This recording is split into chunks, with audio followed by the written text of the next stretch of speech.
Ang isang ina ay gagawin ang lahat para mapaganda ang buhay ng anak niya. Wala itong hinahangad na ibang masama para sa anak niya. Ang mga plano niya sa buhay, lahat ay para sa ikagaganda ng kinabukasan ng anak niya. Pero paano nga ba kung ang tanging nakikita ng isang ina na paraan para maging maganda ang kinabukasan niya ay sa maling paraan? Itutuloy pa rin ba niya kahit alam niya na hindi na ito maganda? Sa lahat ng ina, hanggang saan ang kaya mong gawin para mapaganda ang buhay ng sarili mong anak? Hanggang saan ka idadala ng pangarap mong mapabuti siya kahit na alam mong kakapit ka sa planong hindi maganda? Alamin natin ang kwentong ibinahagi sa atin ng ating kabarangay na si Rubina, isang anak na binenta ng kanyang sariling ina. Paano nga ba siya binenta? Alamin natin yan sa mga kwento ng pag-ibig, buhay at pag-asa sa Barangay Love Stories. Dear Papa Dudut, siguro mahigit 30 minuto na akong nakaupo sa gilid ng CR namin. Nakasuot ng magarang bathrobe habang hinahayaan kong tumulo ang hindi ko napunasang buhok sa aking suot. Naiinitan ako pero hindi ko pa rin magawang tumayo para lumabas ng CR na yon. Alam ko may nag-aabang sa akin sa labas ng pinto ng CR. Nakahiga marahil sa aming kama habang nanonood ng TV. Tumayo ako nang maramdaman kong ang ngawit sa aking mga paa.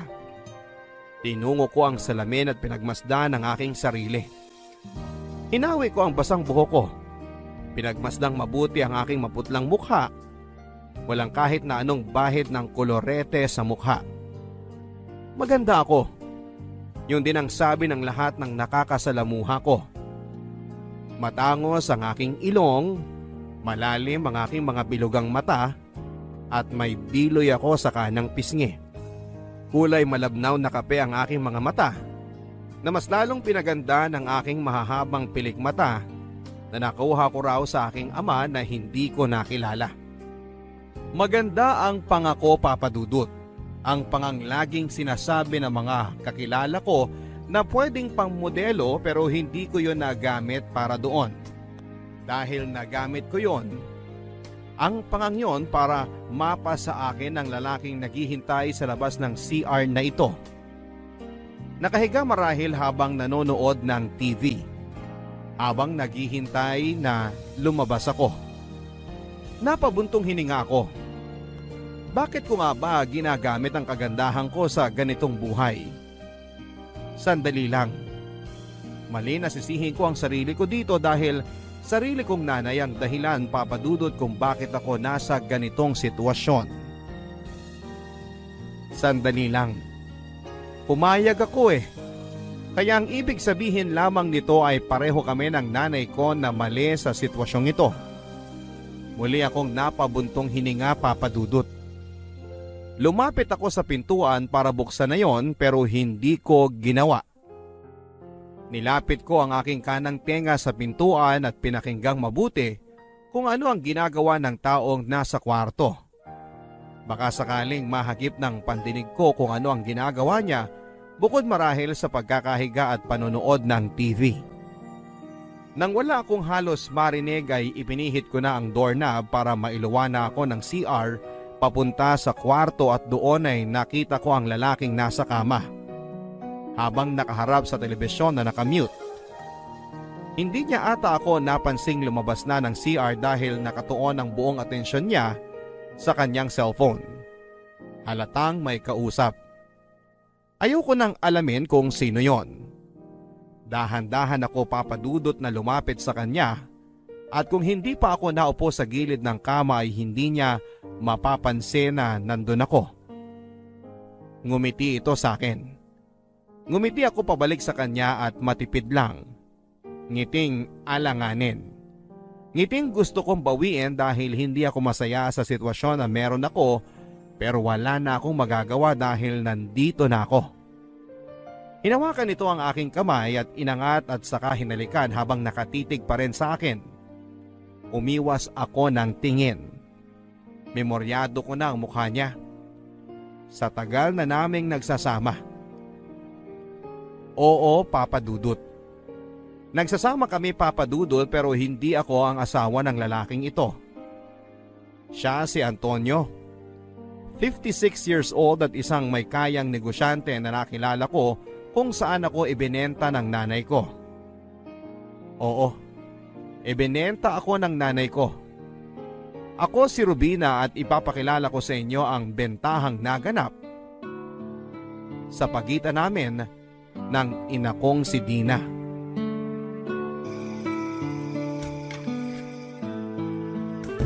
Mama! O anak, gising ka pa pala. Hinihintay kita, Mama, kasi may papapirma po ako. Ano yan? Binigay po ng teacher ko, bigay daw po ng principal. Ano to? Sabi ng teacher ko, maniningil daw yung school para sa hindi ko pa nababayaran. Ano ba yun, Mama? Hayaan mo na to anak. Ganito na lang. Bukas, ibabalik mo to sa teacher mo at sasabihin mo na nawala ako. Magsisinungaling po ako, Mama? Di ba bad yun? Ay, hindi anak. Pero yun po yung turo sa school, bad ang magsinungaling. Hindi anak, maniwala ka sa akin. Kailangan mo lang kasi itong gawin, okay? Naintindihan mo? Bakit ko po kailangan gawin, Mama? Kasi anak, marami pang gagawin si Mama, kaya hindi ako makakapunta ngayon sa school mo. Para bayaran yung utang sa school, Mama? Oo, tama. Yun. Wala na po ba tayong pera, Mama? Hindi naman sa wala. Pero madami kasing binayaran si Mama ng utang natin sa ibang tao. Ganun po ba, Mama? Kawawa naman po tayo. Ay, hindi anak. Huwag kang maaawa sa nangyayari sa atin kasi nakakaraos naman tayo kahit papano. Kaya ang gagawin mo bukas, sasabihin mo sa teacher mo na wala ako at ang kasama mo lang sa bahay ay si Ate Lucy na kapitbahay natin. Okay ba? Sige po, Mama. At sabihin mo na rin na pasensya na kung wala pang may aabot si Mama. Sana maintindihan nila. Sige po, Mama. Magpapalit lang ako ng damit at maghuhugas ng kamay. Tapos tara na sa kwarto para matulog, ha? Mama? Ano yon anak? Hindi po ba tayo kakain? Kakain? Hindi pa kasi ako kumakain, Mama. Si Ate Lucy kanina bago siya umalis, sinabi sa akin na wala na raw natirang pagkain mula kagabi. Napanis na raw po kaya hindi na pwedeng kainin kasi sasakit daw po ang tiyan ko. Diyos ko, ano ba naman to? Sabi po ni Ate Lucy, hintayin daw po kita baka may dala kayong pagkain, Mama eh. Pero meron po ba dyan sa bag nyo? Kahit ano na lang po, Mama. Kahit isang biskwit, okay na po ako doon. Anak, kasi walang dala-dala si Mama eh. Eh kayo po, kumain na po ba kayo? Hindi rin anak eh. Ano po gagawin natin, Mama? Kanina pa kasi sumasakit po yung tiyan ko sa gutom eh. Inom ka na muna ng tubig, anak. Ayoko na po, Mama. Nasusuka na po ako. Kanina pa ako nagtutubig. Lagyan mo ng konting asin para hindi ka masuya sa lasa ng tubig. Para may lasa rin, di ba? Wala na rin po tayong asin, Mama. Nasagi po nung daga kahapon, di ba? Kahit konti, wala? Wala na po. Winalis ko na po tsaka tinapon ko na po. Tara na lang sa kwarto, anak. May tinatago ka po bang pagkain doon, Mama? Wala, pero itutulog na lang muna natin yung gutom natin. Kaya po nating matulog ng gutom? Susubukan natin, anak. Saka ilang oras na lang umaga na. Makakakuha na uli ako ng racket para may pangbili tayo ng pagkain. Nung oras po kaya, Mama? Sana po bago ako pumasok sa school. Oo, anak. Madilim pa lang gagawa na ng paraan si Mama para magkapera. Tapos bibili ako ng pang-almusal mo. Kahit pandesal lang, Mama. Tapos hingi ako ng kape kina Ate Lucy. Hindi anak, gatas ang ibibili ko sa'yo kaya dapat matulog na tayo para bukas pagising mo may pagkain na sa mesa. Yay! Talaga, Mama? Sige po, tulog na tayo. Excited na po ako sa gatas na sinasabi mo. Pati ako anak, pati ako.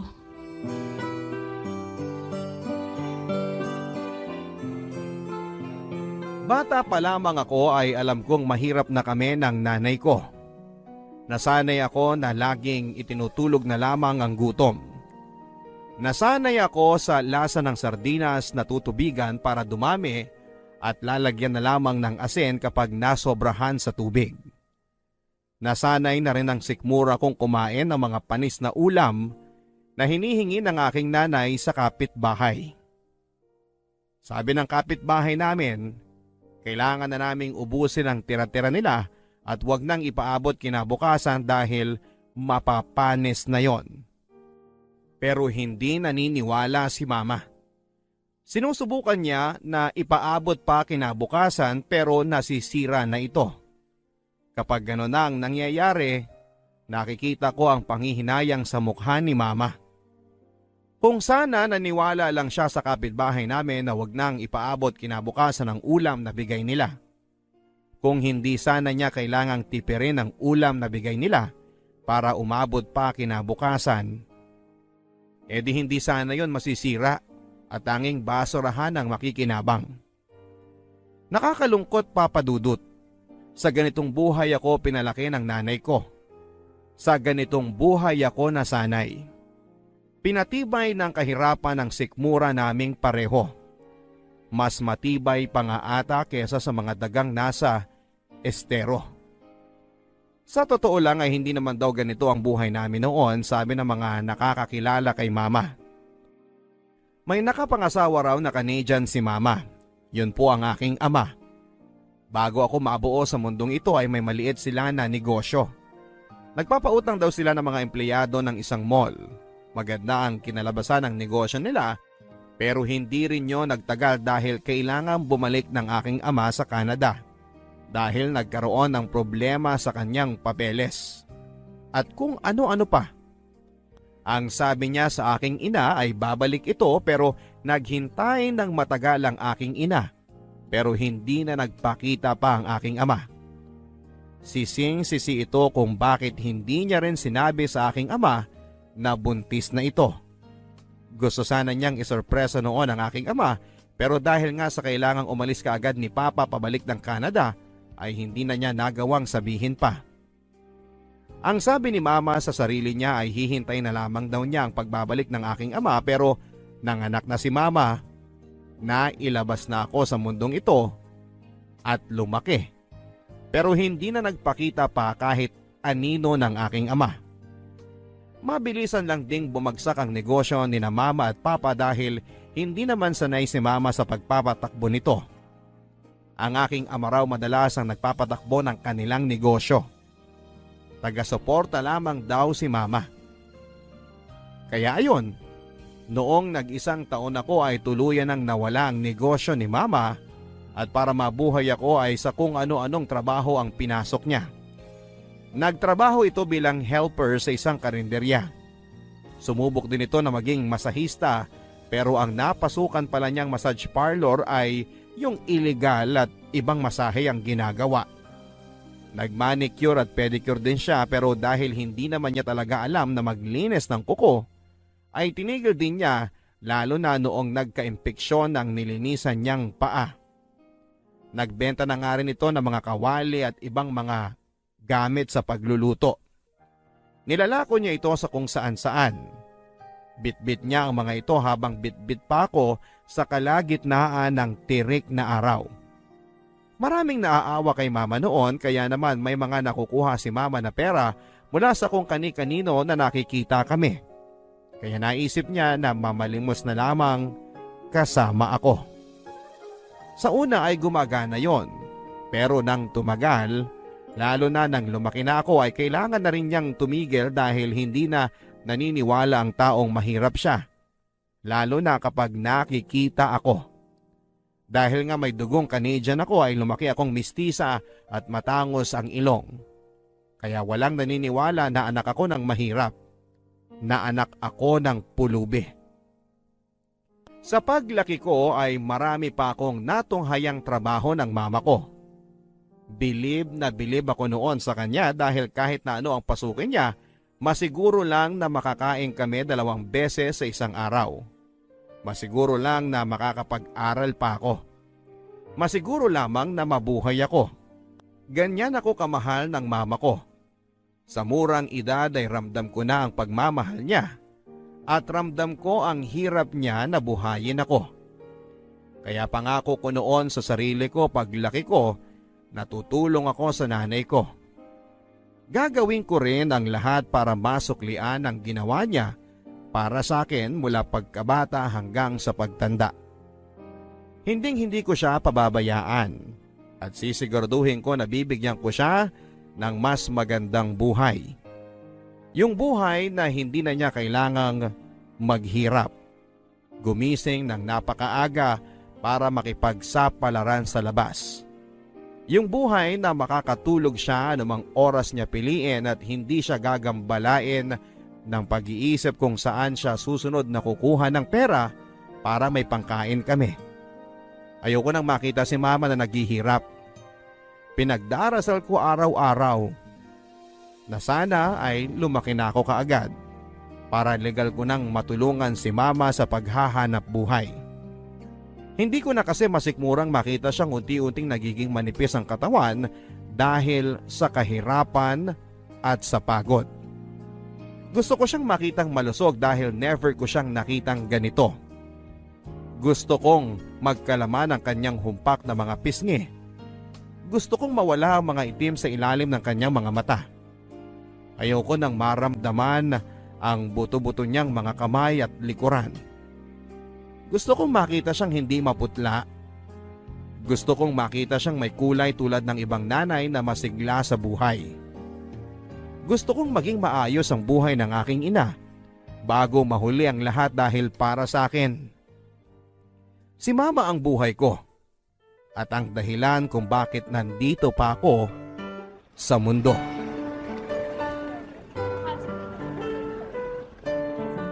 Uy, Dina!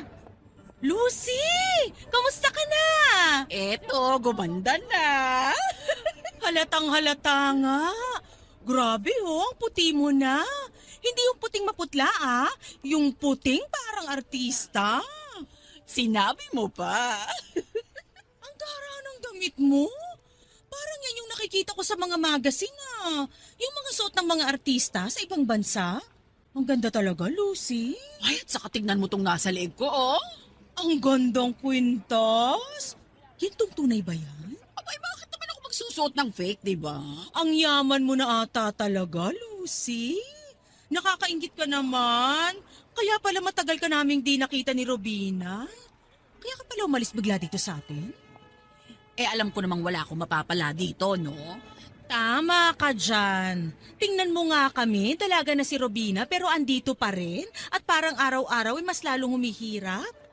Eh ano bang ginawa mo, timamang ka ng husto? Baka naman pwede mo akong matulungan para makaahon na kami ni Robina sa hirap. Alam mo, Dina. Robina! Bakit pawis na pawis ka? Pambihira kang bata ka, oh. Tumakbo kasi ako galing kina May. Umextra po ako na maglinis ng bahay nila, Mama, para may pambayad tayo ng mga kinuha nating dilata at bigas sa tindahan.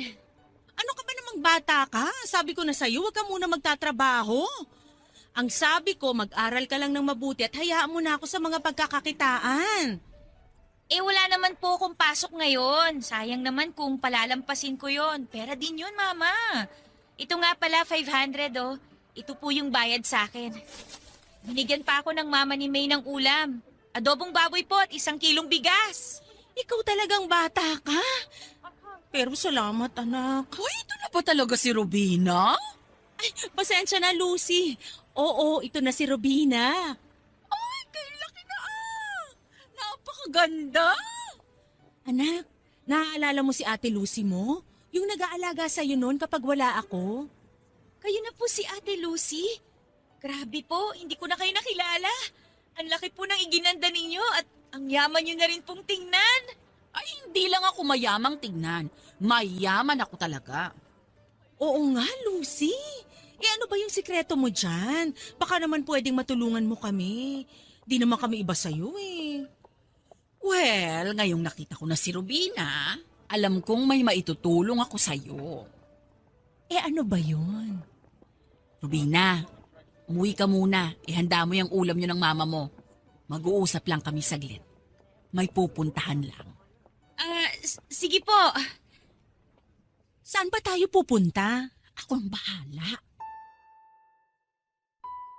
Hindi ko nalaman kung saan nagpunta sina Mama at Ate Lucy noon. Hindi ko rin alam kung ano ang pinag-usapan nila. Basta ang alam ko lang ay pamadaling araw na nang nakabalik si Mama. Nagising pa ako noon at pinaghanda ko siya ng makakain pero ang sabi niya ay wala daw siyang gana. Sinubukan kong makipagkwentuhan sa kanya pero tumanggi ito. Hinawakan pa nga nito ang mukha ko at saka pinagmasdang mabuti. Paulit-ulit niyang sinasabi na ang ganda-ganda ko. Mabuti na nga lang daw at nakuha ko ang itsura ng aking ama at hindi sa kanya na walang kahit na anong ganda sa katawan. Naninibago ako sa mga sinasabi ni Mama. Hindi ko alam kung dahil kaya ito sa naging pag-uusap nila ni Ate Lucy. Nahiya naman akong tanungin kung ano nga ba ang pinag-usapan nila kasi alam kong ayaw na ayaw ni Mama na nakikisawsaw ako sa usapang matatanda. Kaya hinayaan ko na lang. Sa paglipas nga ng mga araw at buwan, napapansin ko ang panay ang pag-aalaga sa akin ni Mama.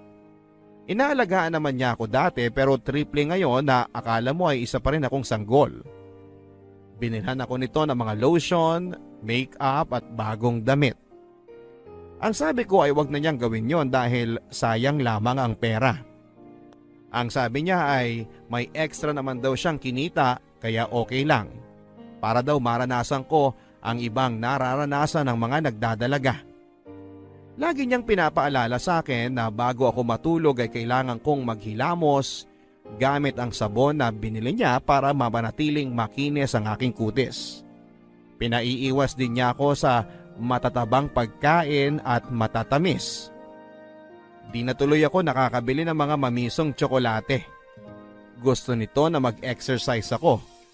Sumali doon sa mga nag-e-exercise sa parke para gumanda pa raw ang hubog ng katawan ko, lalo na ngayon na papadalaga na ako. Pinabawasan din ito ang aking kanin. Tinatanong ko kung bakit ang sabi niya ay mahal na raw ang bigas kaya umuo na lamang ako. Sana nga ay yun ang dahilan pero noong tinignan ko siya ay alam kong merong pang mas malalim na dahilan. Hindi ko na maintindihan si Mama kung ano-ano ang mga pinaggagawa nito at ipinagbabawal sa akin. Hindi naman siya ganito dati. Pero ngayon ay parang sobra naman ata ang pag-aalaga niya. Kapag nga nagkakasugat ako dahil sa pagkamot ko dahil sa kagat ng lamok at ibang insekto, ay bigla na lamang itong magagalit. Huwag ko raw hayaang masira ang balat ko. Binilhan ako nito ng kung ano-anong mga panggamot sa sugat ko sa legs at braso. Kailangan daw na wala ako na kahit na isang pantal sa katawan. Hindi raw puwede. Tinatanong ko kung bakit. Ang sabi niya lang ay magiging dalaga na ako kaya hindi na raw dapat pinababayaan ng sarili. Naniwala ako. Sana nga ay totoo ang sinasabi niya sa akin. Sana nga.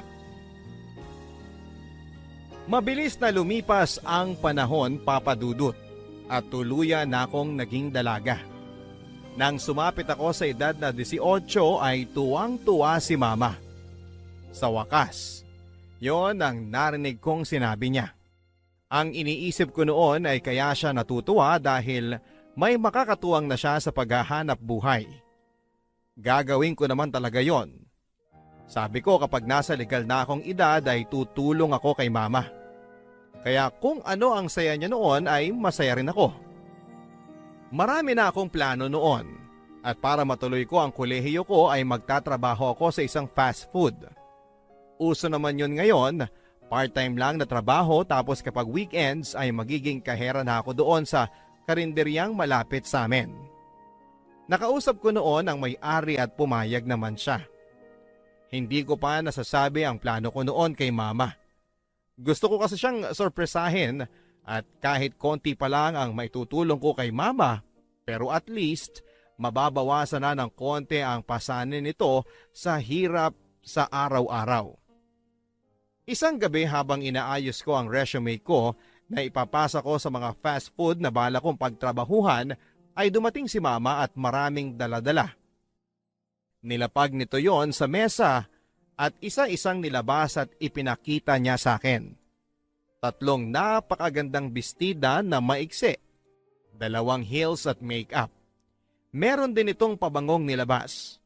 Tinatanong ko kung para kanino yon at ang sinabi ni mama ay para daw sa akin lahat ng yon. Nagtaka ako at tinanong ko kung para saan ang mga yon. Ang sabi niya sa akin ay gagamitin ko raw yon sa mga lakad namin. Tinatanong ko kung anong lakad ang sinasabi niya, pero umiling lamang ito at malalaman ko rin daw. Tinatanong ko kung saan ito kumuha ng pera para mabili lahat ng mga yon. May kamahalan yon at alam kong hindi niya kakayaning bumili noon base sa kinikita ni mama sa pang-araw-araw. Pero ngumiti lamang ito at sinabi sa akin na bigay lahat yon ni Ate Lucy. Lumang damit daw ng kanyang anak na dalaga. Mas matanda lang yon ng 5 taon sa akin. Naalala ko pa kung sino siya. Tinatanong ko yung pabango at makeup at doon ay sumagot si mama na inutang daw niya yon sa kakilala niya na nagbebenta noon. 2 gibs naman daw kaya kayang-kaya niyang bayaran. Napailing na lamang ako at saka tinuloy ang pag-aayos ng resume at nang mapansin niyo ni mama ay pinatigil niya ako. Hindi ko raw kailangang gawin yon.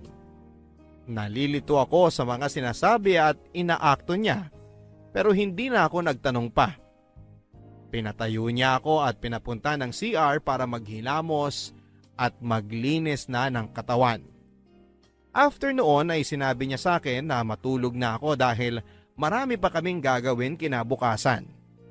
Akma kong tatanggi dahil bukas ko balak maghanap ng trabaho pero hindi ko na nagawa pang magsalita dahil tinulak na ako ng marahan ni mama papunta sa CR para makapaghilamos na at masimulan ko na ang pagpapahinga. Sa kagustuhan nga ni mama ay sumama ako sa kanya isang Sabado ng gabi. Pinasuot nito sa akin ang damit na bigay ni Ate Lucy. Hapit na hapit yon sa aking katawan. Hindi ako sanay na ganon kaya naiirita ako pero nakita ko kay mama na tuwang-tuwa siya. Hinayaan ko na lang. Pinasuot naman sa akin ito ang kulay itim na heels. Sobrang tangkad at halos mabuwal na ako sa unang pagkakasuot ko pa lamang. Hindi talaga ako sanay sa ganito. Sinabi ko naman yon kay mama. Sanay ako sa t-shirt at maong at sandals pero sadyang mapilit si mama kaya wala din akong nagawa. Halos 1 araw ako nitong pinaglakad-lakad sa buong bahay gamit ang heels para masanay daw ako. Nakailang tapilok ako noon pero hindi ako pinatitigil ni mama hanggat hindi ako nasasanay sa suot kong heels at nang makita nitong maayos na akong maglakad ay pinaupo ako nito sa harapan ng tukador na may salamin at tinulungan na mag-makeup. Nakailang bura kami sa mukha ko. Namumula na ang balat ko sa mukha sa kakakuskus ng panyong basa kapag nagkakamali kami sa pagpahid sa binili niyang makeup. Tumagal siguro kami ng 2 oras bago kami natapos. Pinagmasdan niya ang mukha ko. Kitang-kita ko ang pinaghalong saya at lungkot sa kanyang mga mata. Hindi ko mawari kung alin doon ang mas nangingibabaw. Hindi ko na rin inalam pa. Nang makita niyang maayos ako ay hinila na ako nito palabas para pumunta sa sinasabi niyang lugar kung saan daw sila nagpunta ni Ate Lucy. Dinala ko ni mama sa isang mamahaling hotel. Hindi ko alam kung paano siya nakapasok doon. Kung paano kami pinapasok. Basta may binulong lang si mama doon sa isang lalaki at hinayaan na kaming tumambay doon sa isang bar. Umorder si mama ng alak pero hindi yon pinagalaw sa akin. Display lang daw. Nagtataka na ako noon talaga kay mama pero hindi ko alam kung bakit hindi ko magawang magtanong sa kanya. Matapos ang ilang minuto ay iniwan ako nito sa bar. Ang sabi niya ay wag daw akong aalis doon. Pinigilan ko ito pero sabi niya 1 o 2 oras lang daw siyang lalayo sa akin. Tinatanong ko siya kung bakit pero ayaw nitong magsalita. Basta hinawakan lang nito ang braso ko at tumingin sa akin. Mabilis na itong umalis. Nagtungo ito sa dulo ng hotel kung saan ay natatanaw pa rin niya ako. Hindi ko alam ang gagawin ko noon. Hindi ko alam kung paano palilipasin ang 2 oras na sinasabi ni mama na hindi alam kung ano ang susunod na mangyayari. Hanggang sa natapos nga ang 2 oras na yon at nakita kong lumapit sa akin si mama. Habang nasa biyahe kami ay tahimik si mama at halata ang lungkot at galit. Hindi ko alam kung bakit. Mahirap nang tanungin sa ganong sitwasyon. Sana bukas ay sabihin na nito sa akin ang kadahilanan kung bakit kami tumambay sa hotel na yon habang suot ang maiksing damit at mataas na heels. Habang punong-puno ng kolorete ang mukha ko. Paulit-ulit kaming bumabalik sa hotel na yon, Papa Dudut. Paulit-ulit kaming nag-aayos bago pumunta doon. Paulit-ulit kaming tumatambay at umuorder ng alak na sa huli ay hindi ko na naman iniinom at paulit-ulit din kaming umuuwi nang walang nangyayari. Ewan ko ba sa nanay ko kung bakit hindi pa ito napapagod. Nakikita ko naman na halos mawala na siya ng pag-asa pero sige pa rin siya ng sige. Paulit-ulit ako nagtatanong sa kanya kung bakit ba kailangan naming tumambay doon sa hotel na yon. Pero paulit-ulit na iiling lang ang sagot nito sa akin na sa huli ay kinapaguran ko na ring tanungin siya. Bahala na si mama kung ano man ang plano niya, kung bakit kami laging nandun. Susunod na lamang ako, gusto ko siyang mapasaya. At kung ito lamang ang paraan, sige, susunod na lamang ako sa kanya. Isang araw, habang naghahanda akong muli para sa pagpunta sa hotel ay napansin kong nahihirapan ang aking ina sa paglalakad. Kinausap ko ito. Kagabi pa itong hinang-hina. Umiling ito at sinabing ayos lang siya pero tinatridor daw siya ng ubo niya kaya naman sabi ko ay magpahinga na lamang ito. At sa susunod na araw na lang kami tatambay sa hotel pero mariin itong tumanggi. Malakas daw siya. Kayang-kaya daw niya na magpunta doon. Medyo nasamid lang siya sa laway niya pero ayokong maniwala kaya sabi ko ay magbibihis na ulit ako ng pambahay para masimulan ko na siyang alagaan. Pero nagalit ito sa akin. Napatahimik ako nang sigawan niya ako. Ito ang unang beses, Papa Dudut, na nagawa niya yon sa akin. Sa huli ay napansin ni mama na parang sumama ang loob ko sa ginawa niya, kaya naman humingi ito ng sorry. At sinabing wag ko na raw intindihin dahil kaya naman daw niya. Ako naman ang umiling. Ang sabi ko sa kanya ay kailangan na niya magpahinga pero sadyang makulit si mama, kaya naman sa huli ay nagkasundo na lamang kami. Ako na lang mag-isa ang pupunta at siya ay sa bahay lang para magpahinga. Matagal bago ko siya napapayag. Noong nakumbinsi ko na nga ito, ay agad ko na siyang dinala sa kwarto namin para asikasuhin muna bago umalis. Bumili ako ng goto at gamot. Nilagay ko rin ang jug ng tubig sa kwarto para madali na lang niya itong maabot. Siniguro ko na maayos siya bago ako umalis ng bahay at nang magpaalam ako sa kanya ay sinabi nito na sana ay may magbigay ng number sa akin. Number? Anong number yon? Hindi na ako nagtanong pa sa kanya at tumango na lamang ako at umalis na. Pahapon na nang makarating ako sa hotel. Maraming tao noon. May gathering daw kasi ng mga negosyante sa isang district. Napatango na lamang ako. Naupo ako sa bar at umorder ng alak. Nilapag ko lang yon sa harapan ko at panayang tingin ko sa malaking orasan sa aking kaliwa. Gusto ko nang hilahin ang oras para makauwi na ako. Masyado akong nag-aalala kay mama. Kailangan ko na siyang maalagaan. Mas gusto ko nang gawin yon kaysa tumambay dito at hindi alam ang dahilan kung bakit ako nandito. Nang lumipas na ang 2 oras tulad ng dati ay akmang aalis na ako. Pero bigla ay kinalabit ako ng isang lalaki. Napalingon ako. Isang lalaking naka-Amerikana. Mga edad 50 na. Maputi ito at makikita mo sa kanyang itsura na gwapo ito nung kabataan niya. May bahagyang puti-puti sa kanyang buhok pero hindi yon dahilan para hindi mo pansinin ang maamo at charming nitong mukha.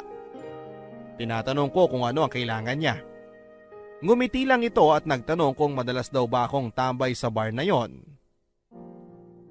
Umuo ako. Tinanong niya kung umu-order daw ba ako ng alak pero hindi ko iinumin. Kahit nagtataka ay umuo ako. Hindi ko siya kilala pero parang alam na alam niya ang ginagawa ko sa hotel na yon sa araw-araw. Ngumiti ito sa akin at pagkatapos ay nilabas ang kanyang wallet. Kumuha ng isang calling card at inabot niya sa akin. Siya raw si Antonio at yon ang number niya. Napakunot noo ako. Nagpaalam na ito sa akin habang ako naman ay naiwang nakatanga. Ano yun? Para saan ang calling card na yon? Hindi ko na masyadong in-stress ang sarili ko sa lalaking yon. Nilagay ko sa aking maliit na shoulder bag ang kanyang calling card at nagmamadali ng umuwi. Walang ibang nasa utak ko kundi ang maalagaan ng aking may sakit na nanay. 1 oras mahigit ang naging biyahe ko bago ako makauwi ng bahay. Sakit na sakit ang paa ko noon sa heels na suot ko. Pero baliwala lahat ng yon dahil nakita ko na ang aking ina.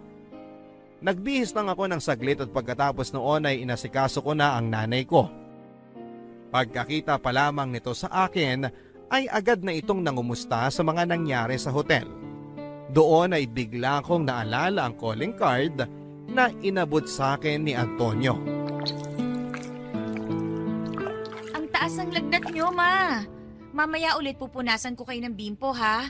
Magluluto na rin ako mamaya ng lugaw para may makain po kayo. Mapait ang panlasa ko, anak. Huwag mo na muna akong pakainin. Kaya pa naman ng sikmura ako. Huwag matigas ang ulo, ma. Baka mas lalong lumala ang lagnat nyo niyan. Kahit ilang subo lang para hindi naman kayo manghina lalo at saka makainom na rin po kayo ng gamot. Oo na, bahala na. Bakit kasi ngayon pa ako nagkasakit? Bugbog din kasi ang katawan nyo sa trabaho eh. Di sana nasamahan man lang kita kanina sa hotel. Kahit naman sumama kayo, wala rin naman hong ibang naganap. Wala na naman? Ang nangyari lang po kanina, bago ako umalis, biglang may nag-abot ng calling card niya. May edad na ba yung lalaki? May kaya? May edad po, oo. May kaya. Hindi ko po alam eh. Pero sa damit naman niya, mukha naman po. Asan ang calling card niya? Ha? Asan ang calling card niya? Asan? Ma, relax lang kayo. Mamaya mabinat kayo niyan eh. Mabibinat ako lalo kapag hindi mo pa inabot sa akin yan. Oh, ito po. Ito na yon. Naku, salamat naman. Ito na yon, anak. Ano pong ito na yun, ma? Ito na nga yung bunga ng matagal nating pagpunta-punta sa hotel na yun. Hindi ko po kayo maintindihan, ma. Ang calling card na to, ang kailangan natin para yumaman tayo. Yumaman? Sa hotel na yun yumaman ng Ate Lucy mo. Doon niya dinala ang dalaga niya at doon sila nakakilala ng mayamang matanda na ibabahay ang dalaga ni Ate Lucy mo. Kaya tayo dun pumupunta? Dahil yun ang sinabi sa inyo ni Ate Lucy? Yun nga, anak. Bakit hindi ninyo sinabi sa akin? Bakit kung kailan may nag-abot na ng calling card na yan, tsaka nyo lang sasabihin sa akin ang lahat ng to? Kasi alam ko, anak, na di ka papayag. Hindi talaga! May dangal pa ako, Ma! Huwag niyo naman ako igaya sa iba! Hindi tayo mabubuhay sa dangal, anak. Mabubuhay tayo kapag nagpaka-practical tayo. At ito na yun. Kailangan lang natin ng isang matandang lalaki na maeengganyo sa ganda mo at At ibabahay niya ako at maaambunan na tayo ng pera niya, ganun ba? tama, anak. Tama. Kaya ngayon pa lang, tawagan mo na to. Ayoko! Tawagan mo na, anak. Pera din to. Ganun na ba talaga tayo kakapos para kailanganin nating gumamit ng ibang tao? Ma, ayoko! Anak, pagod na ako. Pagod na ako sa paghihirap. Gusto kong maranasan na 3 beses tayong kumain sa isang araw. Makabili ng mga gusto natin, yung hindi lang dahil kailangan natin. Mangyayari pa rin naman yun, Ma. Kunting tiis lang. Kailangan ko lang makapagtapos ng pag-aaral. Tapos, isasabay ko yun sa pagtatrabaho sa fast food. Mabilis lang ang panahon. Kapag nakapagtapos na ako, maghahanap ako ng mas magandang trabaho para makakain na tayo ng 3 beses o higit pa sa isang araw at makakabili na rin ng mga gusto natin. Ma, magtiwala ka. May iaahon kita sa hirap, wag lang sa paraang gusto ninyo. Pero ito ang pinakamadaling paraan. Hindi mo na kailangan magtapos ng pag-aaral kahit hindi ka na mag-aral.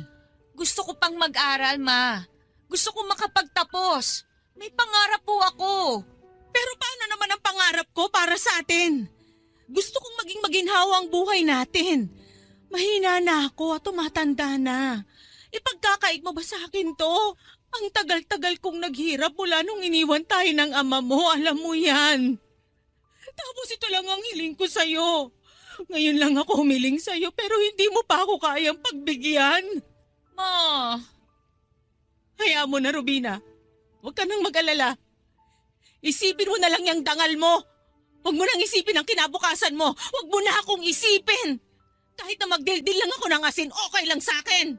Ma naman, please, makinig ka. Lumabas ka muna ng kwarto. Hayaan mo muna ako makapagpahinga para gumaling na ako kasi kung hindi ako gagaling bukas, wala tayong kakainin. Kung hindi ako babangon sa kamang to, lalo tayong maghihirap. Hala sige, lumabas ka na. Gusto ko magpahinga. Alam kong sumama ang loob sa akin ni Mama.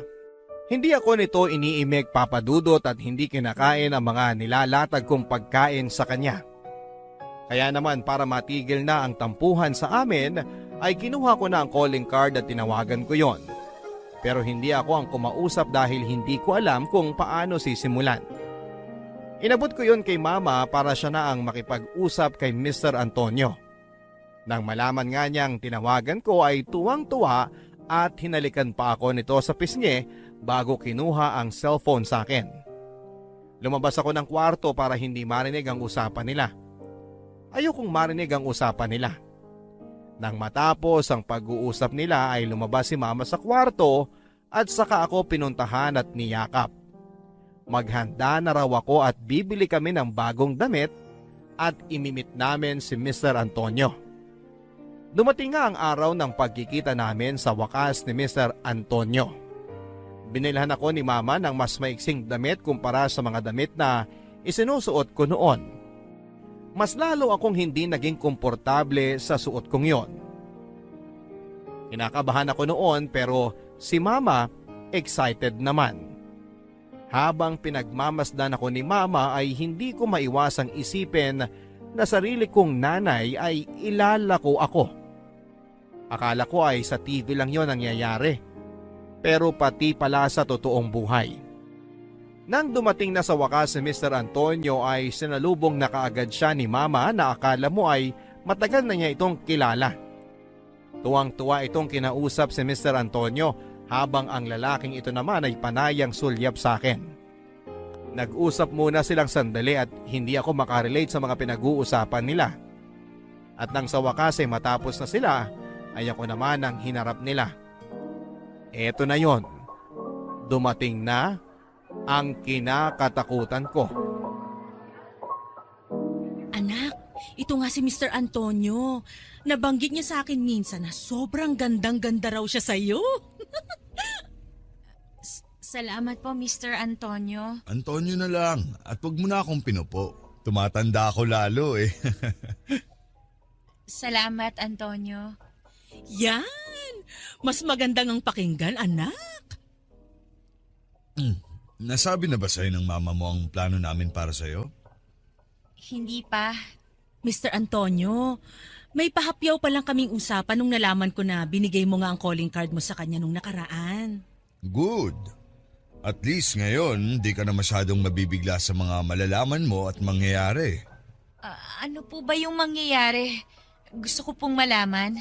Yan naman tayo sa po eh.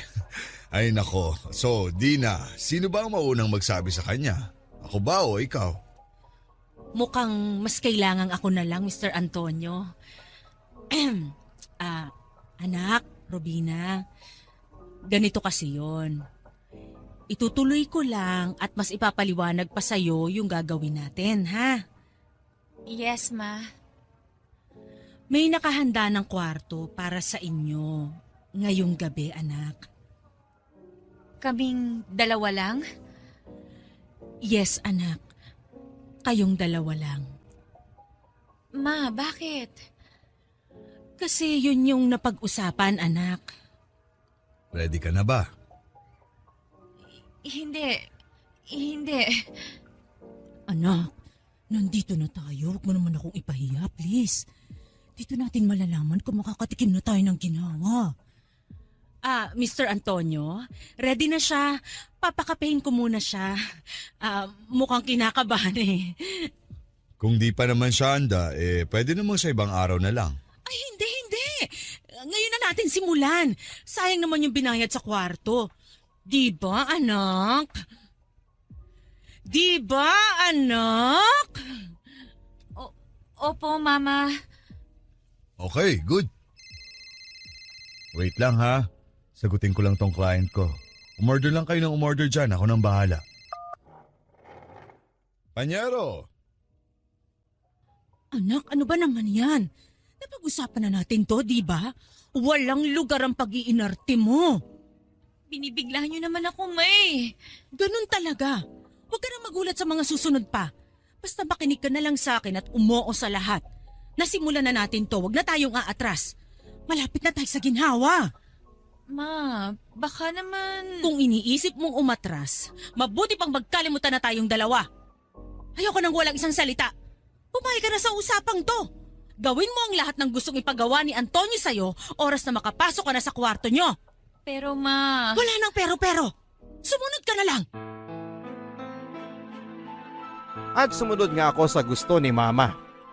Nang ganap nang dumilim sa labas ay nagpaalam na si Mama para umuwi na. Marami pa raw itong lilinisin sa bahay. Tumingin ito ng malalim sa akin bago nagpaalam at lumabas ng hotel na yon. Nang makapagsolo na kami ni Antonio ay kapwa kami natahimik. At nang hindi na matiis ni Antonio ang katahimikan, nagsalita ito at hinawakan nito ang aking kamay para patayuin ako sa pagkakaupo ko. At saka dahan-dahan akong inayang pumunta sa kwarto. Ewan ko kung nararamdaman niya ang panginginig ko. Nang makarating na kami sa kwarto ay naligo si Antonio. Nang matapos ito ay humiga na ito sa kama at malambing itong nagsabi na maligo na rin daw ako. Sumunod ako, Papa Dudut. Natagalan ako sa paliligo. Kung hindi ito kumatok sa pinto ay hindi pa ako lalabas. Nang makalabas na ako, suot ang isang puting robe ay ngumiti ito at dinala na ako sa kama. Nakahiga ako noon katabi niya. Tumingin ito sa akin at alam ko na ang balak niya. Pero hindi pa rin ako handa. Umiwas ako sa tingin sa kanya. Hinawakan niya ang balikat ko pero agad akong tumagilid para makaiwas sa mga susunod niyang gagawin. Napansin kong nadismaya siya. Sumubok itong yumaka pero agad kong iniwas ang katawan ko sa kanya. Hindi ko alam kung nasabi na ba ng nanay ko sa kanya na wala pa akong experience. Sana ay alam nito para maintindihan niya kung bakit ako alanganin sa mga nangyayari. Nang mahalata nito na wala akong interes na pumatol sa ginagawa niya sa akin, ay binuksan na lamang nito ang TV at saka nanood. Habang ako ay nagkunwaring natutulog para hindi na ako nito gambalain. Kinabukasan ay mag-isa na lamang ako sa kwarto at nag-iwan siya ng isang note sa mesa na nagsasabing sorry kung hindi pa raw ako handa. Ano ba namang katangahan yan, anak? Andun ka na pero wala ka pa rin talagang ginawa? Ma, kinabahan ako Natakot ako. Kung humilata ka lang doon at hinayaan siya sa gusto niyang gawin sa'yo, di sana may pera na tayo ngayon. Sorry, Ma. May magagawa pa ba yung sorry mo? Malamang ngayon umatras na yon at naghanap na ng ibang babae. Ang tanga-tanga mo naman, anak Bakit ka naman ganyan? Sabi ko naman sa inyo, Ma, hindi ko gustong gawin yun Pero kailangan mong gawin kasi ito na yung gusto natin. Ma, ikaw lang ang may gusto nito. Kailangan mo tong gustuhin dahil nakasalalay dito ang magandang future mo. Yan ang gusto mo, di ba? Magandang kinabukasan para sa atin? Gusto ko po yun pero hindi ko gusto yung paraan nyo, Ma. At anong paraan ang naiisip mo? Mag-aral sa kolehiyo at magtrabaho ng sabay? Mas mabilis pang umasenso ang paghong kung yan ang plano mo. Wala naman pong masama kung susubukan natin Kayo na rin ang nagsabi na matalino ako. Kapag nakapagtapos ako ng pag-aaral, paniguradong may kumpanyang kukuha sa akin. Walang masama kung ito yung plano, Ma. Subukan natin. Pero wala ring masama kung subukan natin ang mas madali at mas mabilis na paraan para kumita. At yun nga ay ang patulan si Antonio? One night stand na may kapalit na pera? Higit pa sa one night stand, anak. Marami pang gagawin para makuha natin ang tiwala niya at magkapera tayo. Basta makinig ka lang. Ano ba ang mga plano niyo, Ma? Hindi ko muna sasabihin sa'yo lahat para hindi nabubugbog ang utak mo sa takot. Sa ngayon tatawagan uli natin si Mr. Antonio para ma-schedule uli kayo sa hotel na yon at gawin mo ang lahat para di na maulit ang nangyari sa inyo nung nakaraan. Siguraduhin mo na mapapasaya mo siya at pagkatapos nun, saka tayo mag-uusap uli para sa susunod na gagawin. Muli kaming nagkasama ni Antonio sa hotel na yon, Papa Dudut, sa iisang kwarto. At hindi tulad doong nakaraan, ngayon ay may nangyari na sa amin. Ginawa lahat ni Antonio, lahat ng magpapasaya sa kanya ng gabing yon at hindi ako pumalag. Hindi ako lumaban. Sinunod ko ang sinabi ng nanay ko. Matapos noon ay nakita ko naman na masayang masaya si Antonio. Kinabukasan ay sabay kaming nag-breakfast at inaya ako nitong mag-shopping. Binilhan ako nito ng maraming damit at sapatos at may kasama pang groceries para sa amin ni Mama. Buong araw kaming muling magkasama at nang gabi bago niya ako ihatid sa bahay ay nag-usap kami sa kanyang magarang sasakyan at sinabi sa akin na balak niya akong ibahay. Ito na ata yung plano ni Mama. Ang sabi ni Antonio ay gustong-gusto raw niya ako. Ibang-iba ako sa lahat ng mga babaeng nilapit sa kanya. Gagawin niya raw ang lahat para maibigay kung ano man ang magpapasaya sa akin. Basta hindi lang daw siya mahuhuli ng asawa niya. Napatingin ako sa kanya. May asawa na siya? Kabit ako? Gusto niyang maging kabit ako? Agad akong lumabas ng sasakyan niya at pumasok na sa bahay. Hinanap ko si Mama para kausapin siya.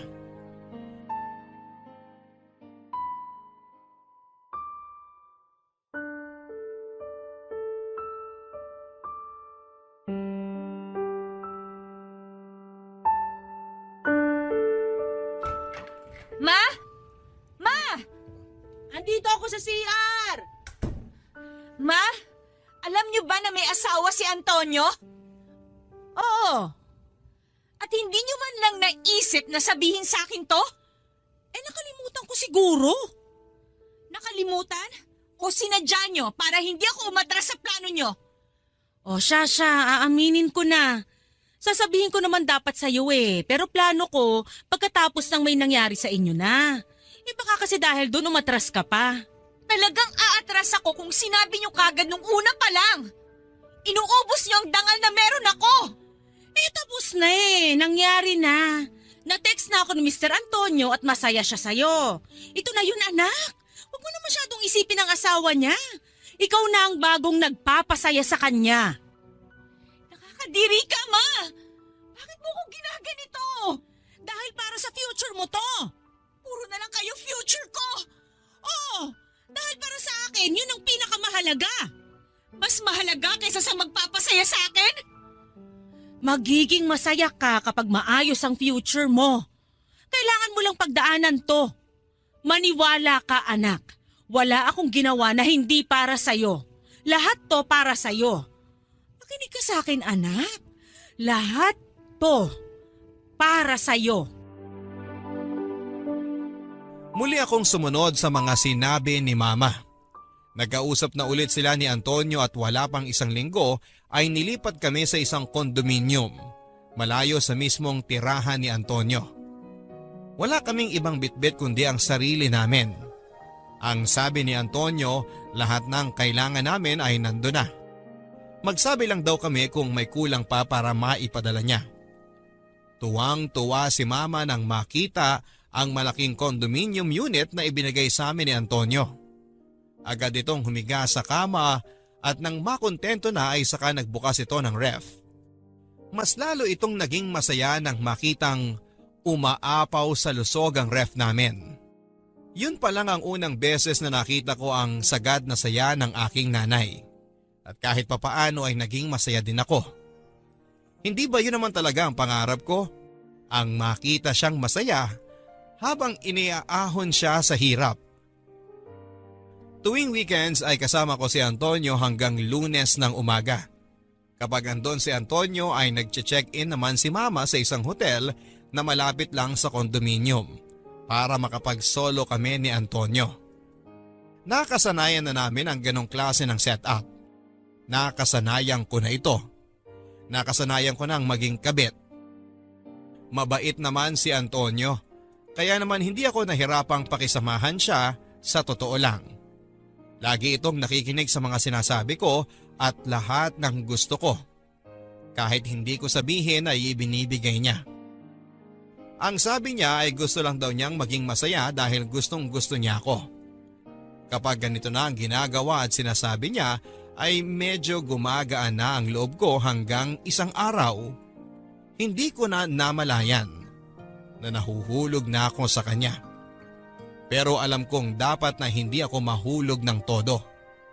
Dahil nga sa kabit ako, and at the end of the day ay uuwi pa rin ito sa asawa niya at maiiwan ulit ako na mag-isa.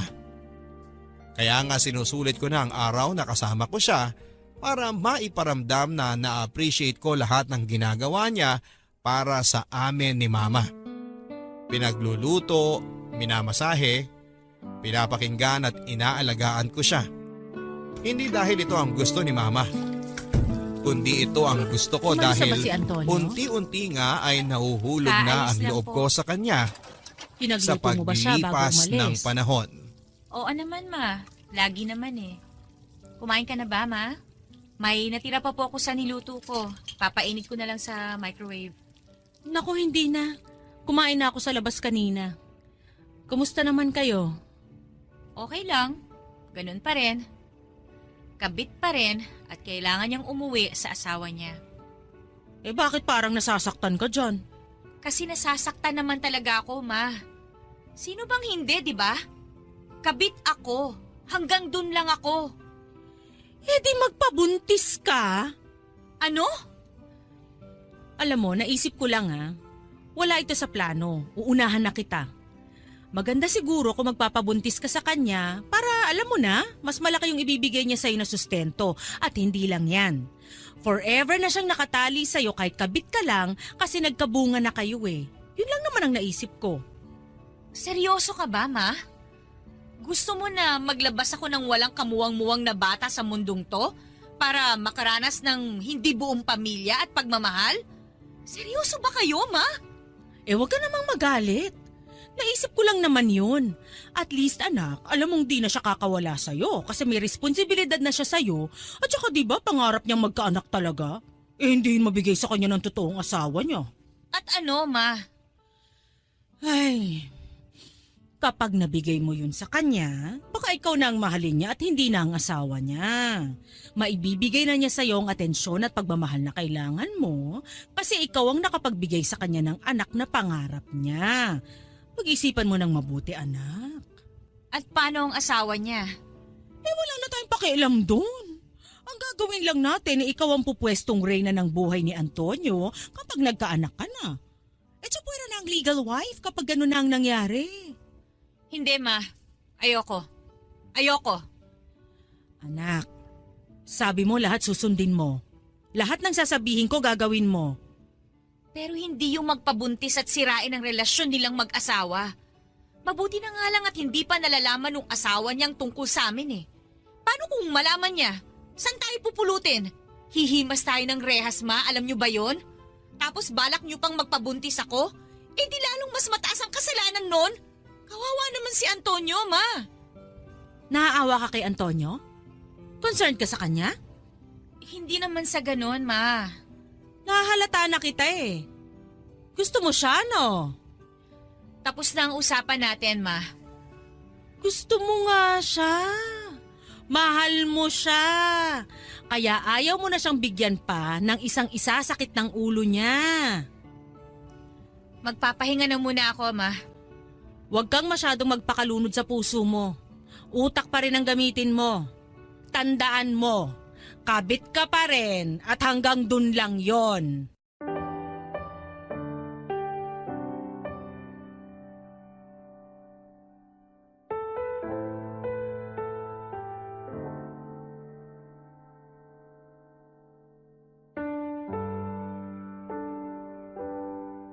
Pasensya ka na kung ngayon lang ako nakarating dito ha.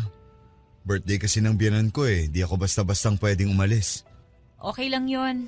Sanay naman ako na pinupuntahan mo lang kapag nakakatakas ka sa kwadra ng asawa mo. Oh, bakit ka naman ganyan kung makapagsalita? May dalaw ka ba? Hindi ako nakikipagbiruan ah. Alam mo, feeling ko gutom ka lang. Gusto mo magpa-deliver na lang tayo dito ng food? Bakit ayaw mong lumabas tayo? Alam mo naman ang sitwasyon, di ba? Di tayo pwedeng makita ng iba. Kailangan natin mag-ingat. Kasi kabit ako, ganon. Kabit kita pero gusto kita. Mahal kita, alam mo yan, di ba?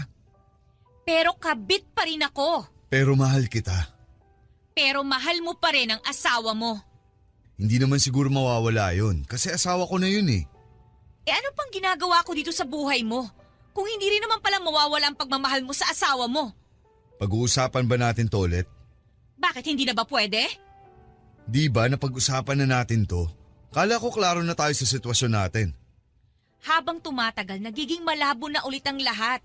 Kaya gusto ko ulit linawin. Baka sakaling tanggapin na ng sistema ko ang lahat ng sinasabi mo. Please, Robina. Sobrang stress na yung inabot ko ilang araw na. Sa negosyo hanggang sa amin ng asawa ko. Pati ba naman dito sa'yo? Makakaranas pa ako ng stress. Kaya nga ako pumupunta sa'yo para mawala ang inis at pagod ko. Tapos ganyan ka pa? Kasalanan ko ba kung maramdaman ko to? Babae ako.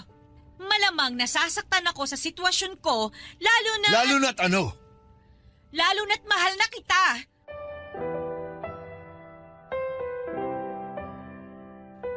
Mahal din naman kita. Pero hanggang kailan tayo magiging ganito? 2 taon mo na akong tinatago. Hanggang kailan ako makukontento sa ganito? Alam ko mahirap, Robina. Pero sana maintindihan mo na di ganun kadali ang hinihiling mo. Hiwalayan mo ang asawa mo. Ano? Ang sabi ko, hiwalayan mo ang asawa mo. Klaro na ba sa pandinig mo? Alam mong hindi ko pwedeng gawin yun, di ba? Kasi ano? Kasi alam mo naman na nakasalalay ang sustento ko sa inyo ng nanay mo sa negosyo ng asawa ko. Eh di magtatrabaho tayong pareho. Magsisimula ulit tayo. Sanay na ako sa hirap. Kayang-kaya ko na yon, huwag ka mag-alala. Pero ako hindi sanay. Hindi ako sanay sa hirap, Robina. Kaya sorry kung hindi ko kayang ibigay sa iyo ang hiling mo. Umalis ka na. Ha? Hayaan mo muna akong mapag-isa. Pero andito na ako eh. Nakapagpaalam na ako sa asawa ko na nasa Tagaytay ako for a conference at sa Lunes pa ang uwi ko. Eh di sabihin mong hindi natuloy. Di yun maniniwala. Eh di sabihin mo nag-away kayo ng kabit mo, baka doon maniwala. Robina! Sabi ko umalis ka na. Please Antonio, umalis ka muna.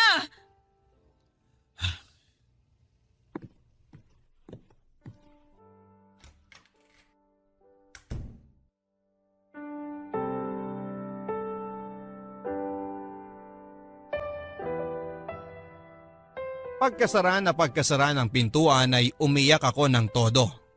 Sobrang sama ng loob na pinaghalong hiya at inis ang naramdaman ko ng mga oras na yon. Kung dati ay tanggap ko na ang pagiging kabit pero ngayon ay parang hindi na. Lalo na nang napatunayan ko talaga na may nararamdaman ako para kay Antonio. Lalo na noong napatunayan ko sa sarili ko na hanggang doon lang ako. Puntahan niya lang ako kapag kailangan niya ng takasan ng magulo at nakasanayan na niyang mundo. Puntahan niya lang ako para may bagong makasiping at mawala ang kanyang stress. Puntahan niya lamang ako kapag kailangan at gusto niya. Yun lang ako. Kabit lang kasi ako at paano ko ito ipapaintindi ngayon sa puso ko. Nakahiga lang ako noon sa kama at hindi naman masama ang pakiramdam ko pero nangihina na kasi ako sa kakaiyak at sa kakaisip sa naging pag-uusap namin ni Antonio. Nagulat na nga lang ako nang pagsapit ng hating gabi ay bumukas ng malakas ang pintuan. Lumabas ako para tignan yon at nakita ko si Mama na galit na nilapitan ako at sinalubong ng malakas na sampal. Boba! Tanga! Ano bang pumapasok sa utak mo? Nasisira ka na ba talaga ng tuktok? Ma, ano bang... Tinawagan ako ni Antonio at sinabi niya pinag-usapan yung dalawa.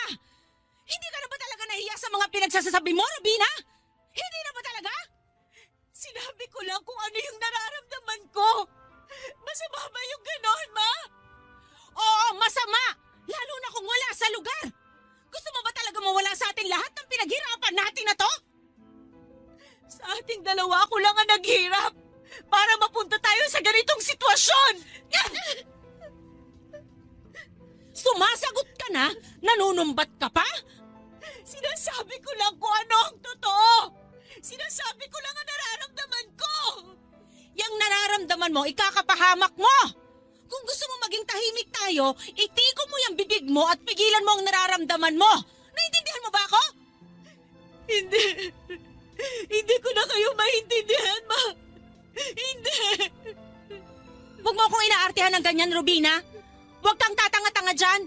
Tandaan mo kung ano ka. Kabit ka lang. Oo, kabit ka lang. Kung kailangan pa ulit-ulit ko tong sabihin sa'yo para matauhan ka at malaman mong pwesto mo sa buhay na to, oo, ulit-ulitin ko. Kabit ka lang, Robina. Kabit ka lang. Hanggang dyan ka lang at huwag ka nang aasa na tataas ka pa. Paano niyo nasasabihin, Ma? Anak niyo ako! Kasi yun ang totoo, di ba? Yun naman ang gusto mong mangyari, di ba? Ang mailabas ang katotohanan? O yan sinasabi ko na sa'yo ang katotohanan sa buhay mo. Kabit ka!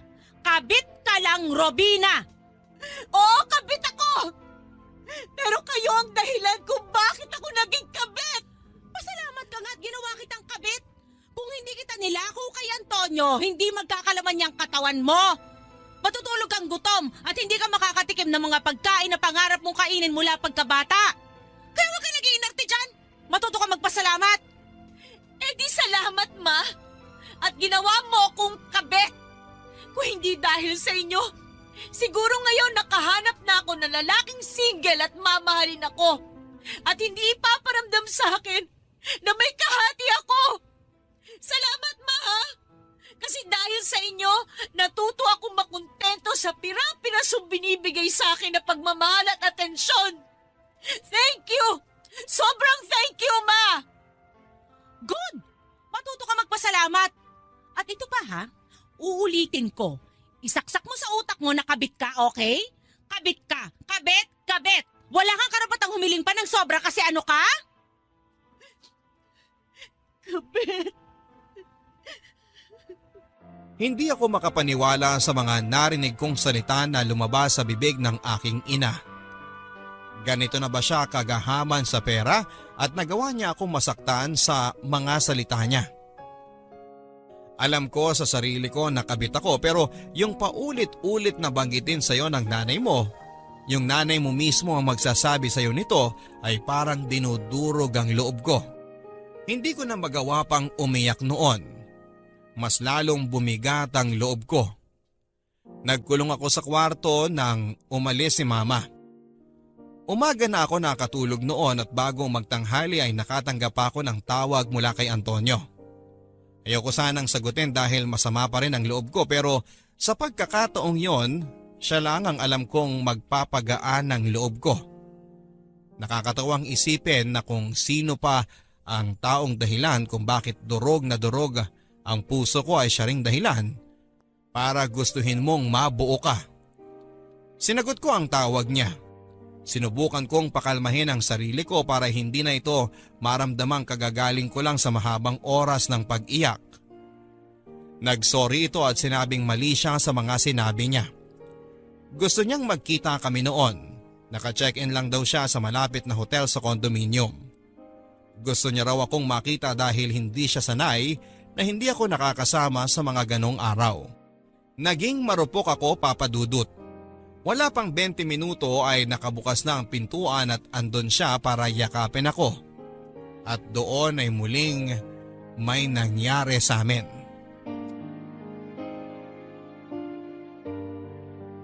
Para ipakilala sa akin na talagang mahal ako ni Antonio ay dinagdagan pa nito ang mga ibinibigay niyang allowance sa akin. Kasama na dyan syempre ang supplies namin sa condominium. At iba pang luho na hindi ko naman hiniling sa kanya pero ibinibigay pa rin niya sa akin.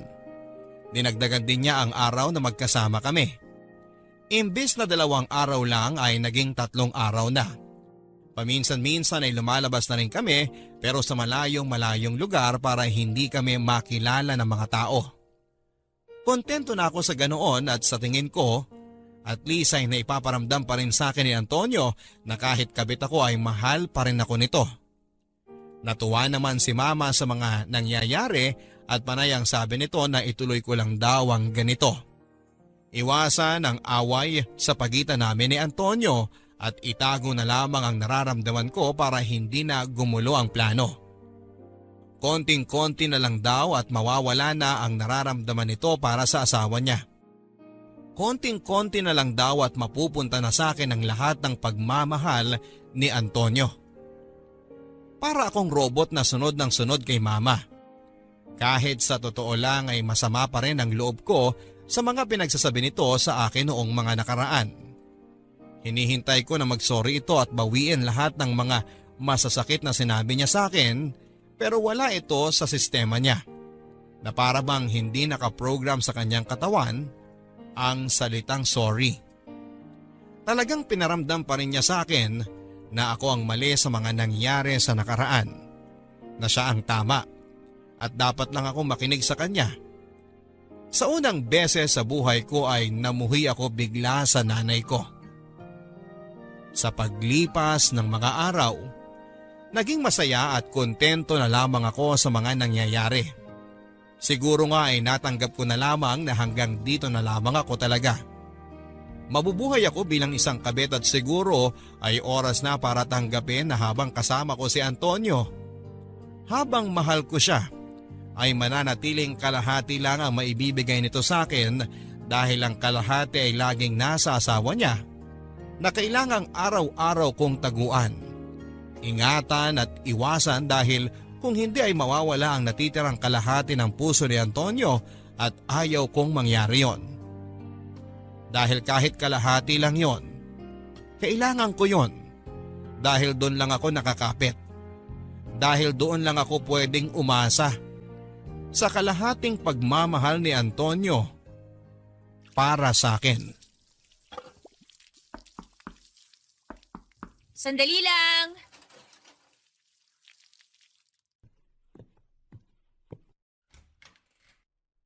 Ikaw si Rubina?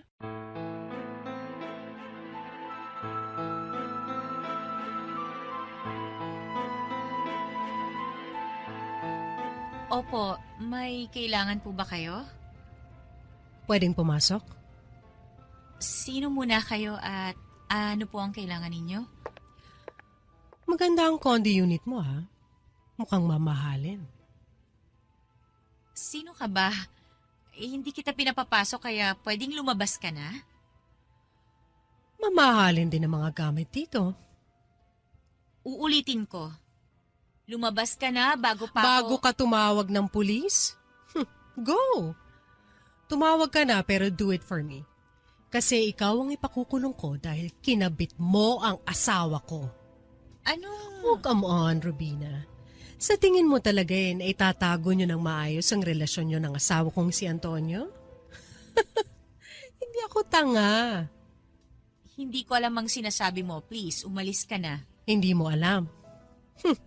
Really? Again, hindi ako tanga para sabihan mo ng ganyang linya. Wala nga akong alam. Pwede ba maniwala ka na lang? Sa tingin mo susugod ako dito kung wala akong proof na kabit ka ng asawa ko? Uulit-ulitin ko to kasi ito yung totoo. Hindi ako tanga, Robina. Matagal ko nang alam na may relasyon kayo ng asawa ko. Noong una, wala akong pakialam. Sige, gawin niyo lang ang kasalanang yan hanggang magsawa kayo. Pero siguro dahil sa sobrang nag-e-enjoy na kayong dalawa na halos araw-araw na kayong magkasama napapabayaan na niya ang negosyo namin. Oops, sorry, mali. Negosyo ko. Yun na nga lang ang gagawin niya. Babantayan na negosyo ko para may pera siya na pang sustento sa'yo pero hindi pa niya magawa na maayos. Alam mo kung bakit? Dahil sa'yo. Puro pagpapakamot ng kati ang ginagawa mo sa kanya kaya hindi niya magawa na maayos sa mga trabaho niya. Please, ayoko ng iskandalo. Umalis na kayo. Kung ano man po ang problema nyo ng asawa nyo... Na kinabit mo, Kung ano man ang problema ninyo ng asawa nyo, kayo na lang ang mag-usap. Labas na ako dyan. labas ka na? Bigla kang exit ngayong nahuli ka na? Bakit ka lalabas? Pinapalis ba kita sa sitwasyon mo ngayon? Hindi naman, di ba? Hindi kita maintindihan. Hindi mo talaga maiintindihan kasi kayo mga kabet, ang utak nyo kasing laki lang ng pinutol na kuko. Hanggang dun lang talaga. Hindi ako bobo. Bakit ka pumayag na maging kabet? May mga malalalim akong dahilan. Malalalim na dahilan. Pera lang naman ang dahilan kung bakit ka kabet. Mababaw na dahilan lang yun, Rubina. Hindi mo ako kilala para husgahan mo ako ng ganyan. Hindi ka uhusgahan kung sa una pa lang hindi ka na nang himasok sa bakuran ng may bakuran. Kaya ngayon hindi mo pwedeng sabihin sa akin na labas ka na sa problema namin ni Antonio. Kasi nasa bakuran ka na namin. Kaya ang dapat mong gawin, lumaban ka. Paano kung lalaban Ang sabi mo nasa bakuran mo ko. Lahat ng advantage nasa iyo, di ba? Ay naku, huwag kang susuko. Paano ka nakakasigurong ako na agad ang panalo? Ay wait, oo nga. Sa laban na to, ako talaga yung palaging panalo kasi ako yung totoong asawa at ikaw yung... Please, umalis ka na. At ikaw yung... Please. Ikaw yung... Ako yung kabet. Ako yung kabet. Masaya ka na ba? O yan, panalo ka na. Nanalo ka kahit nandito ka sa bakuran ko. Masaya ka na? Ang pagkakaalam ko, bakuran ko pa rin tong kinatatayuan ko. Remember, pera kong ginamit ng asawa ko para makatira kayo dito. Nginig ng nginig ang katawan ko nang makapag-usap kami ng legal wife ni Antonio. Agad kong tinawagan si Antonio para ipaalam ang mga nangyari. Pati siya ay nagpapanik na rin at hindi alam ang mga pinagsasasabi. Halatang takot at panay ang sabi nito na huwag kong aminin kahit na anong pitpit ang gawin nito. Pero huli na, napaamin na niya ako. Kinumbinsi ko si Antonio na umalis na lamang kami at tumakas na lamang at iwanan ang mundong nakasanayan namin. Mag-ibang lugar na lang kami. Kahit simple lang ang buhay pero ayaw niya. Hindi raw niya kayang iwan ang karangyaan. Nakasanayan na niya ang ganong buhay, may edad na ito at hindi siya kampante na makukuha niya kung anuman ang nakukuha niya ngayon sa asawa niya. Nasaktan ako doon. Talagang kahit na anong hila ko sa kanya ay tatakbo pa rin siya pabalik sa asawa niya. Siya na raw ang bahalang umayos nito. Sa ngayon, Papa Dudut, ay kailangan lang daw muna naming magpalamig na dalawa para makuha niya muli ang tiwala ng asawa niya. Ang tanong ko naman, makukuha pa kaya niya yon pabalik? May lamat na ang relasyon nila. Imposibleng makabalik pa sila sa dati kahit na anong ayos niya. At paano ako? Mas lalo na ba niya akong itatago? Paano kung isang araw habang inaayos niya ang relasyon nilang mag-asawa ay ma-realize niya na kailangan na niya akong bitawan? Makakaya ko ba yon kung sakaling dumating ang araw na yon? Ang tanga-tanga mo talaga kahit kailan, Robina! Paano na to? Hindi ko naman ginusto na malaman ng asawa ni Antonio ang lahat. Alam niyo, nag-iingat kaming dalawa sa lahat ng ginagawa namin, Ma. Kung nag-iingat kayo, bakit kayo nahuli? Ma, may pakiramdam din yung tao. Alam niya kung may ginagawang kalokohan ng asawa niya. Alam niya yan. Babae kayo, dapat alam niyo yan. Huwag mo na akong nirarasonan dyan. Dapat tayong makaisip ng paraan para di kayo paghiwalayin ni Antonio. Ma, yan pa rin ba ang nasa isip niyo? Kailangan pa rin ba naming magsama talaga? Natural! Sayang ang pera! Nakakabwisit itong nangyayaring to ngayon. Malapit na tayo dun sa maayos na buhay Magkakapera na sana tayo ng malaki Kung di lang talaga kayo nahuli, di sana maayos pa rin ang lahat. Ma, pwede ba wala nang sisihan? Ayusin na lang natin to. Paano nga natin to maaayos? Hindi nga natin alam kung ano pang gagawin at hindi pa natin alam kung anong next move ng asawa niya. Inaya ko si Antonio na magpakalayo-layo na. Iiwan na namin ang buhay namin dito. Nababaliw ka na ba? Alam mo bang kapag ginawa mo yan, maghihirap tayo? Magtatrabaho kaming pareho.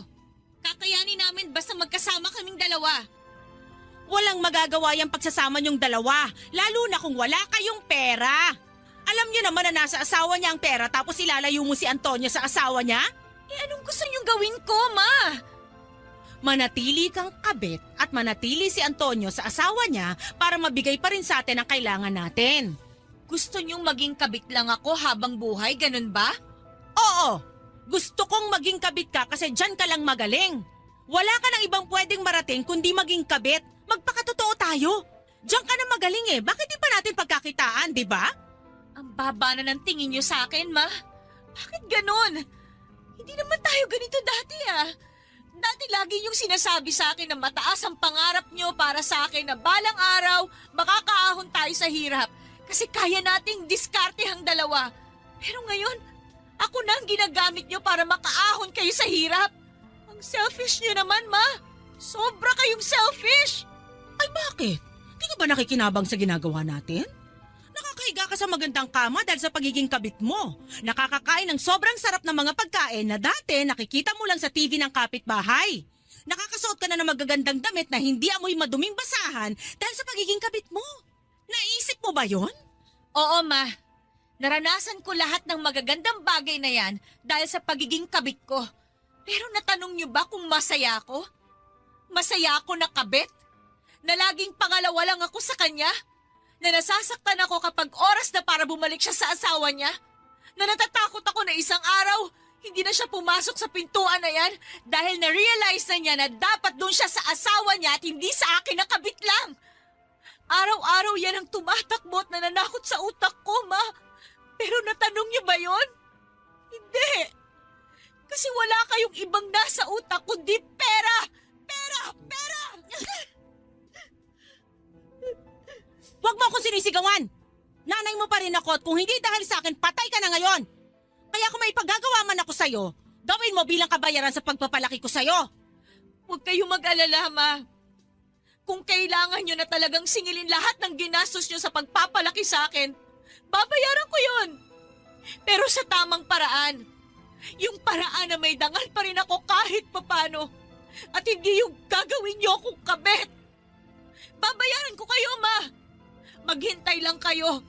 Mababayaran ko rin kayo. Mababayaran? Ikaw? Sa marangal na paraan? Baka inuud na ako sa lupa pero di ka pa rin nakakabayad. Ganun kabagal yung sinasabi mong pagbabayad. Tiwalang-tiwala ka sa sarili mo na makakakuha ng pera sa marangal na paraan? Eh kung magpapakatotoo tayo, wala kang makukuha dyan. Kasi di ka sanay sa diskarte sa buhay.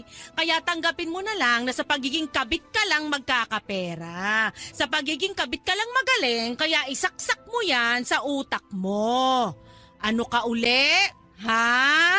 Ma, please. Huwag naman pati ikaw. Ano ka uli? Ma, Sabing ano ka uli eh?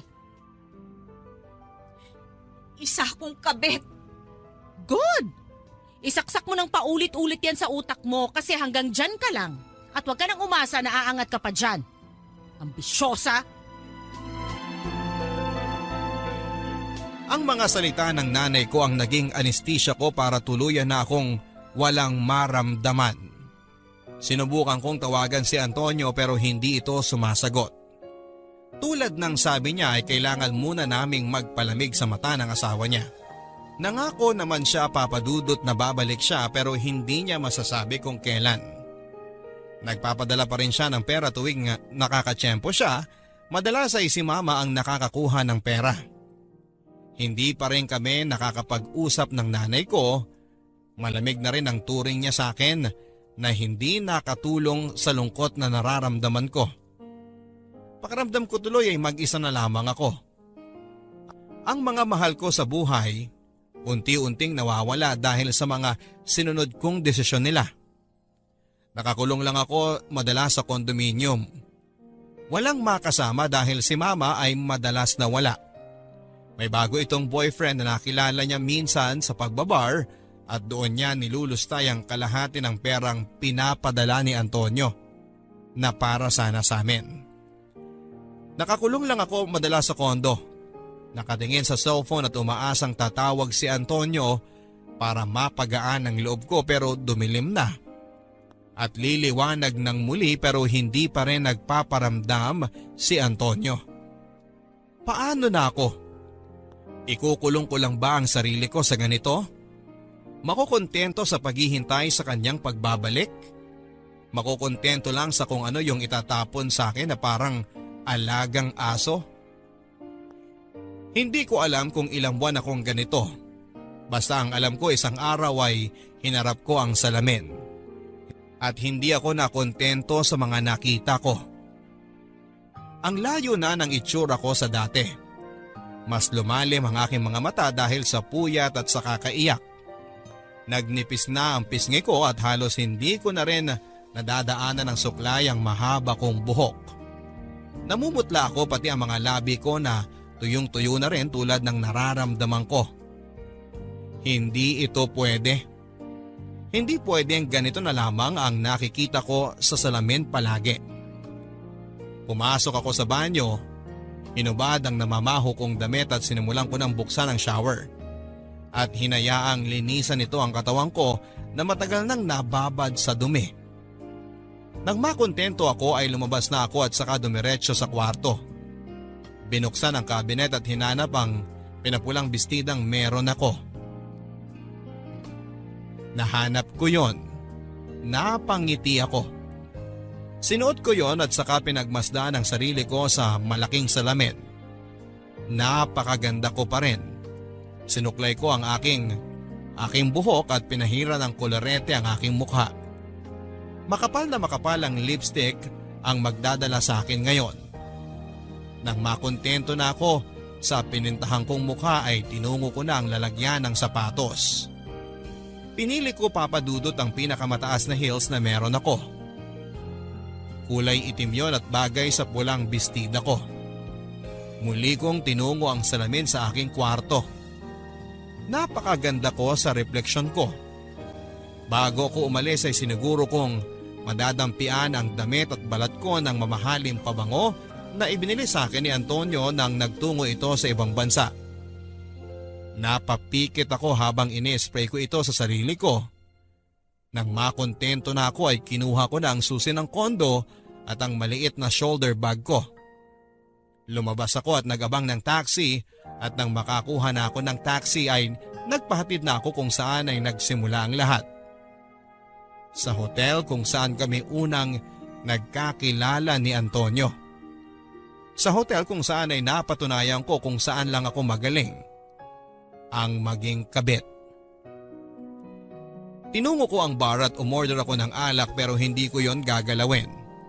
Titingin-tingin ako sa paligid at umaasang may makakapansin sa akin at lalapit.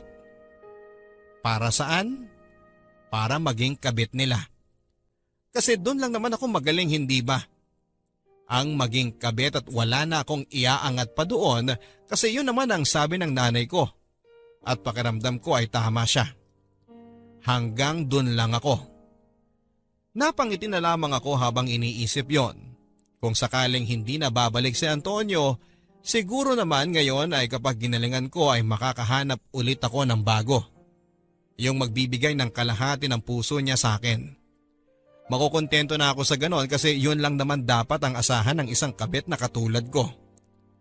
Hindi ako dapat umasa ng buo dahil nang minsang umasa ako sa ganon ay nasaktan lang ako. Ako si Rubina. Kabit ako. Matututo akong maging masaya sa ganito kasi dito lang ako pwedeng magaling ang sabi ng nanay ko. Ang nanay ko na hanggang ngayon ay pangarap ko pa rin bigyan ng magandang buhay kasi yun ang pangarap ko mula noong bata pa ako. Ako si Rubina. Sana maintindihan ninyo kung bakit ganito ang pinili kong mundo. Mga kapuso, kung ano ba talaga ang ibigay at itawag sa iyo ng mundo, yun na ang paniniwalaan mo? Hindi ba pwedeng maging ikaw yung taong pinili mong maging ikaw? Hindi ba pwedeng wag kang magpadikta sa mga sinasabi ng iba at sundin kung ano ang binubulong ng sarili mo? Maging ikaw, base sa nararamdaman mo. Sana, Rubina, kung nakikinig ka man ay malaman mong suportado ka namin. Kung sakaling sa pagkakataong ito ay piliin mo na ang buhay na gusto mo at hindi ang sinasabi ng nanay mo. Naniniwala kami sa batang Rubina na nakatago dyan sa nakasara mong puso. Pakawalan mo siya para masabi niya kung ano ba talaga ang gusto niya para maging masaya ka. Siya ang totoong nakakaalam kung saan ka pwedeng maging maligaya. Palayain mo siya at maniwala ka, magiging masaya ka kung makikinig ka sa kanya. Hanggang sa muli mga kapuso.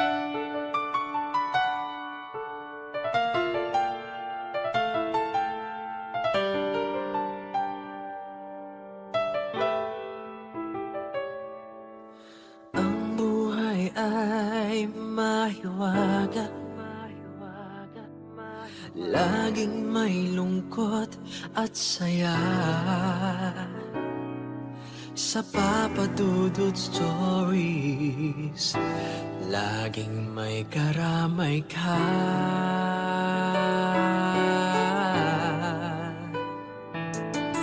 Mga problemang kaibigan, dito ay pakikinggan ka. Sa Papa Dudut Stories, kami ay iyong kasama. Dito sa Papa Dudut Stories, ikaw ay hindi nag-iisa.